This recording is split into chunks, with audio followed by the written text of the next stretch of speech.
LAC पर तनाव के बाद भारत चीन बॉर्डर पर आईटीबीपी का अलर्ट। गलवाना घाटी में झड़प में 20 जवान शहीद। चीन के 43 सैनिक मारे जाने या घायल होने की खबर।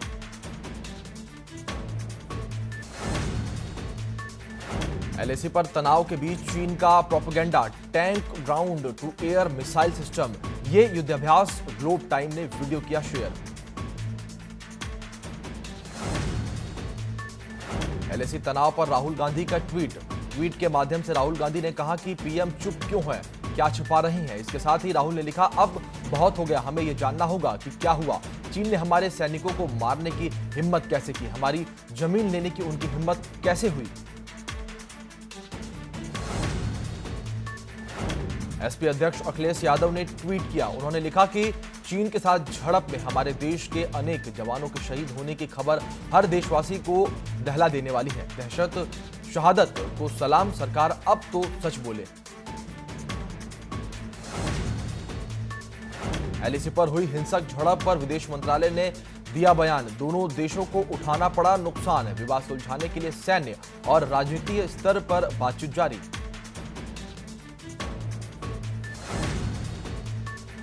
पीएम मोदी आज 15 राज्यों के मुख्यमंत्रियों से संवाद करेंगे। यूपी के सीएम योगी आदित्यनाथ भी शामिल होंगे। कल 21 राज्यों के सीएम से बातचीत में कहा, पटरी पर लौट रही है अर्थव्यवस्था।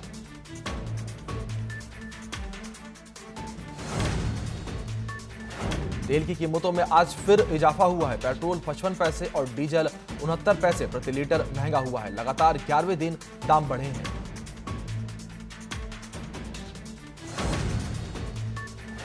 यूपी में आज मानसून देगा दस्तक। पूर्वांचल में आज हो सकती है मानसून की पहली बारिश। लोगों को गर्मी से राहत मिलेगी। इस बार तय समय पर है मानसून।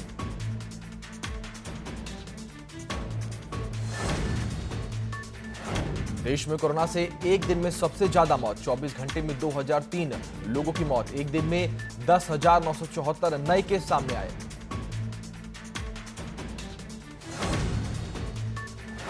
यूपी में तेजी से बढ़ रहा है कोरोना का ग्राफ। 24 घंटे में कोरोना के 55 नए केस सामने आए। 5 महिलाओं समेत 55 लोगों में कोरोना की पुष्टि हुई। पीएसी के 43 जवान कोरोना संक्रमित पाए गए।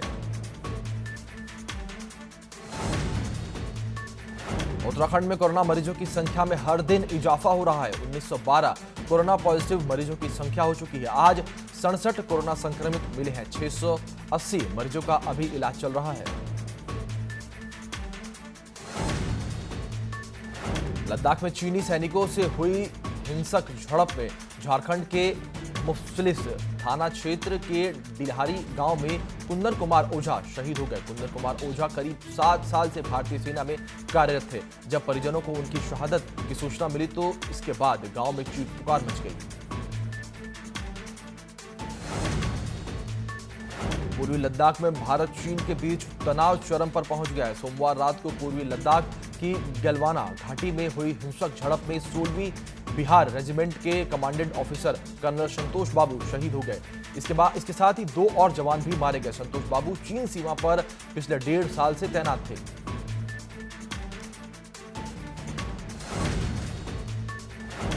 एलएसी पर चीनी सैनिकों से हुई झड़प में शहीद भारतीय सैनिकों को संगम नगरी में श्रद्धांजलि अर्पित की गई। सरहद पर भारतीय सैनिकों की शहादत को लेकर देश भर के साथ प्रयागराज में लोगों में भी गम है, साथ ही गुस्सा भी है। चाइना की कायरता वाली हरकत के विरोध में प्रयागराज में चीनी राष्ट्रपति का पुतला दहन कर विरोध किया गया। यूपी के अस्पतालों में शुरू होंगी ओपीडी सेवाएं। प्रमुख सचिव स्वास्थ्य ने सभी डीएम सीएमओ को जारी किए निर्देश। सीएचसी और पीएचसी की ओपीडी सेवाएं शुरू करने के निर्देश। निजी अस्पतालों को भी ओपीडी शुरू करने के निर्देश दिए गए हैं। एडवाइजरी का पालन करते हुए शुरू होंगे ओपीडी सेवाएं। सर्दी, बुखार, खांसी, सांस वाले मरीजों को ओपीडी अलग चलेगी। अस्पतालों में मास्क, सैनिटाइजर इस्तेमाल करने के निर्देश हैं। पर्यटन मंत्री सतपाल महाराज और उनकी पत्नी अमृता रावत एम्स से डिस्चार्ज हो गई हैं। डॉक्टरों ने दोनों को 14 दिन होम क्वारंटीन की सलाह दी है। कोविड-19 टेस्ट पॉजिटिव आने पर एम्स में दोनों को भर्ती किया गया था।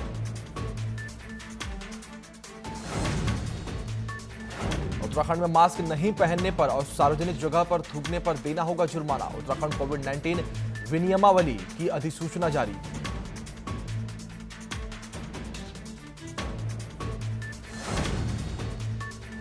मुख्यमंत्री ने जारी की टिहरी में पलायन की रिपोर्ट। 10 साल में 90,000 लोगों ने छोड़ा है घर। 52% पलायन रोजगार की वजह से हुआ है।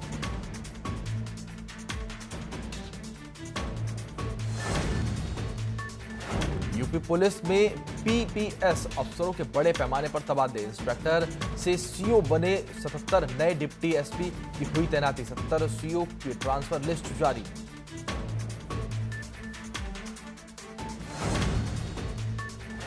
पशुधन विभाग में टेंडर फर्जीवाड़े में आईपीएस अधिकारी तक पहुंची आंच। लाखों रुपए लेने का आरोप। अफसर में आय से अधिक संपत्ति मामले में पहले से ही चल रही है जांच।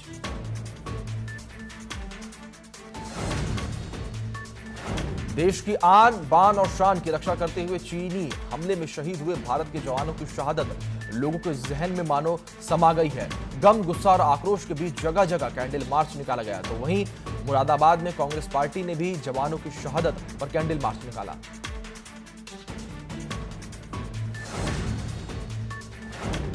शराब के शौकीनों के लिए बड़ा झटका। यूपी में फिर महंगी हुई शराब। शराब पर बढ़ाया गया सरचार्ज। यूपी कैबिनेट में लिया गया फैसला।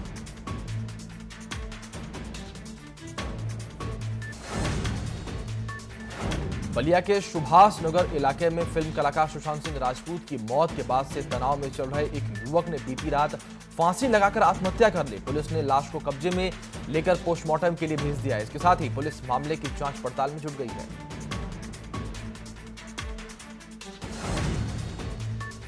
अल्मोड़ा में कोरोना संक्रमित मरीजों की संख्या लगातार बढ़ती जा रही है। मंगलवार को 15 साल की किशोरी समेत 10 व्यक्तियों में कोरोना की पुष्टि हुई है।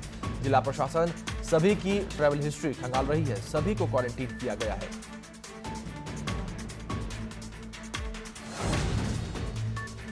बलरामपुर गैसड़ी कोतवाली इलाके में आम के बगीचे की रखवाली कर रहे एक किसान की गला रेत कर हत्या कर दी गई।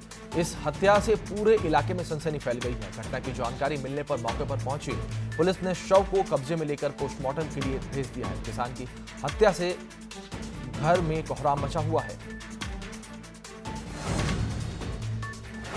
बुलंदशहर के नगर कोतवाली शिकारपुर रोड पर कबाड़ के गोदाम में भीषण आग लग गई। आग लगने से लाखों का माल जलकर खाक हो गया। कड़ी मशक्कत के बाद आग पर काबू पाया गया।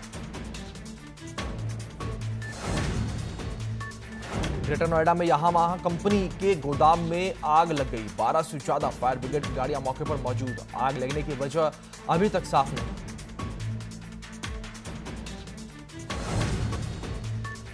प्रयागराज में कोरोना पॉजिटिव के मामले लगातार बढ़ रहे हैं। पूर्व एसएसपी सत्यार्थ अनिरुद्ध पंकज और उनके गनर की जांच रिपोर्ट पॉजिटिव आने से पुलिस महकमे में हड़कंप मच गया है। कोरोना के नोडल अधिकारी डॉक्टर ऋषि सहाय ने पूर्व एसएसपी और उनके गनर की कोरोना पॉजिटिव होने की पुष्टि की है।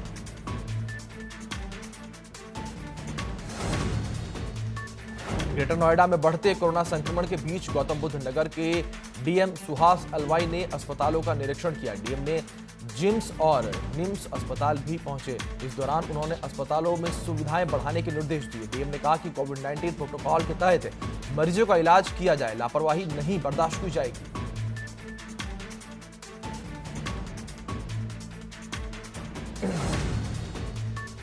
अलीगढ़ में नाबालिग लड़की ने एसएसपी दफ्तर में शिकायत दर्ज कराई है। दरअसल नाबालिग लड़की ने गांव के एक युवक और उसके दोस्तों के साथ मिलकर गैंगरेप की घटना को अंजाम दिया। आरोपियों के विरुद्ध अभी तक कोई भी कार्रवाई न होने के चलते उच्च अधिकारियों से मुख्यालय आकर न्याय की गुहार लगाई है।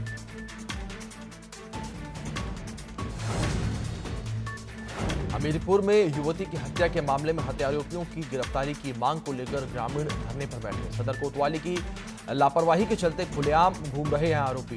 परिजनों का आरोप है कि जान से मारने की धमकी दे रहे हैं आरोपी। सदर कोतवाली क्षेत्र के बड़ा गांव में हुई थी युवती की हत्या। निधासन कोतवाली के लखीनियापुर गांव में रात में घर के बाहर सो रहे व्यक्ति की गला रेत कर हत्या कर दी गई। घटना की जानकारी होने पर गांव में सनसनी फैल गई और मौके पर भीड़ लग गई। पुलिस ने लाश को पोस्टमार्टम के लिए भेज दिया है।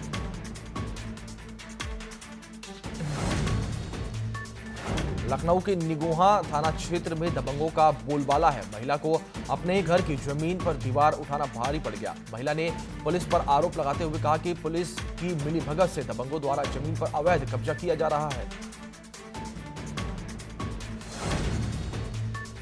अयोध्या मंडल कारागार में 30 साल के एक कैदी सद्दाम ने जेल की बैरा के पीछे एक पेड़ से लटक कर जान दे दी। बंदी रक्षक मंडल कारागार अधीक्षक को सूचना दी कि एक कैदी पेड़ की डाल पर गमछे के सहारे लटक रहा है। आनंद फारन में उसे पेड़ से उतारकर जिला अस्पताल भेजा गया, जहां डॉक्टरों ने उसे मृत घोषित कर दिया।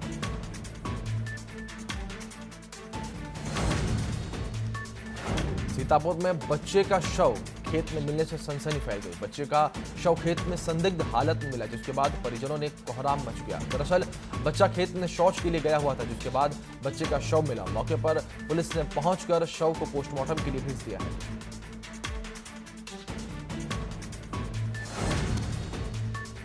सिद्धार्थनगर जिले में कोरोना बीमारी के रोकथाम के लिए यज्ञ किया जा रहा है।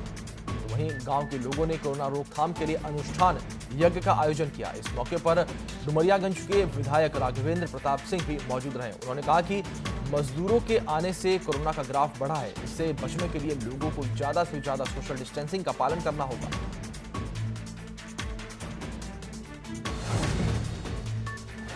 गोंडा में कुछ दबंगों ने खेत की रखवाली कर रहे किसान पर जानलेवा हमला कर दिया। दबंगों ने किसान की लाठी डंडों से जमकर पिटाई कर दी। घायल किसान का सीएचसी में इलाज चल रहा है।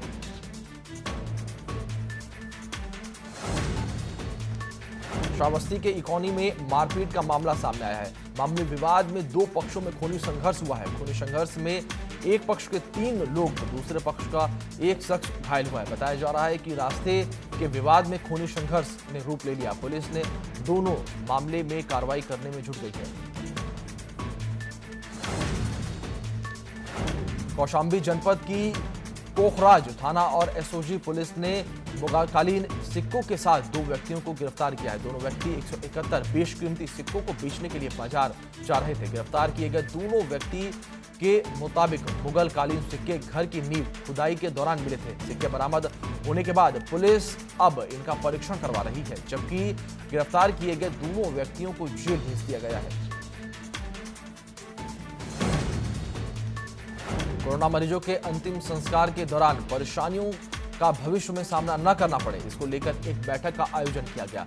नगर निगम के सभागार में आयोजित बैठक में अपर स्वास्थ्य निदेशक के साथ पुलिस अधिकारी भी मौजूद रहे। इस दौरान बैठक में मौजूद अधिकारियों ने कोरोना से होने वाली मौत के बाद दाह संस्कार और दफन के समय बचाव के निर्देश दिए।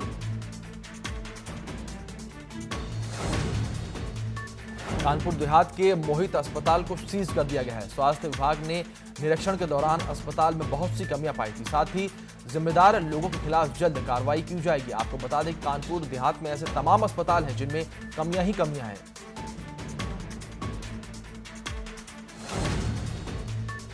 कासगंज में रफ्तार का कहर बढ़ता जा रहा है।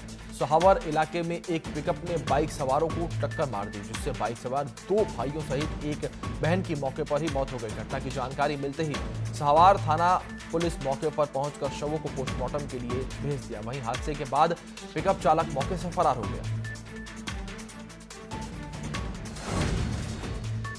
हरदोई के बिलग्राम थाना इलाके में गंगा नदी में नहाते समय 2 युवक डूब गए। मौके पर ग्रामीणों की भारी भीड़ जमा हो गई। वहीं सूचना पाकर पहुंचे पुलिस और गोताखोरों की टीम ने गंगा में डूबे युवकों की लाश ढूंढना शुरू कर दिया है, लेकिन अभी तक उनका कोई पता नहीं लगा है।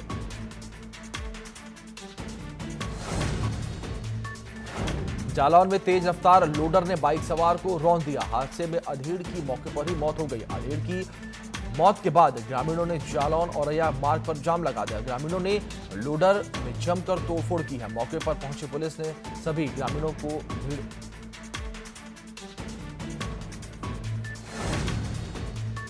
कानपुर में दबंगों ने युवक की जमकर पिटाई कर दी। दरअसल दबंग युवक से शराब पीने के लिए पैसा मांग रहे थे। पैसा नहीं देने पर दबंगों ने युवक की पिटाई कर दी। पीड़ित ने पुलिस से न्याय की गुहार लगाई है।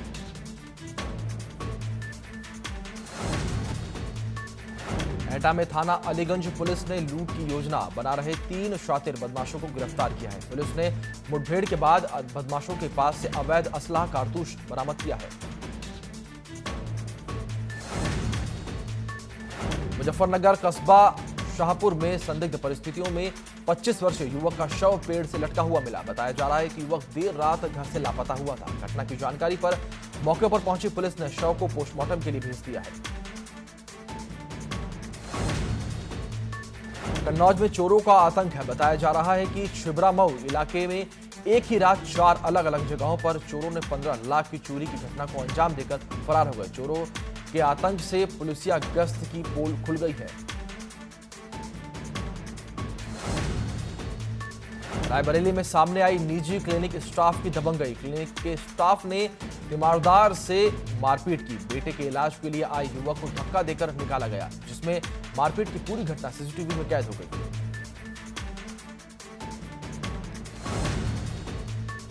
कानपुर में एसटीएफ ने 50,000 के इनामी बदमाश मोहम्मद वसीम उर्फ बंटा और उसके भाई नईम को गिरफ्तार किया है। 2019 में सूरत में कोर्ट परिसर में न्यायिक अभिरक्षा में ये फरार हो गए थे। शहर के कुख्यात गैंगस्टर जावेद रिंगवाला की हत्या कर सुर्खियों में आया था वसीम उर्फ बंटा पर यूपी और गुजरात में हत्या, लूट सहित 30 से अधिक गंभीर मामले दर्ज हैं।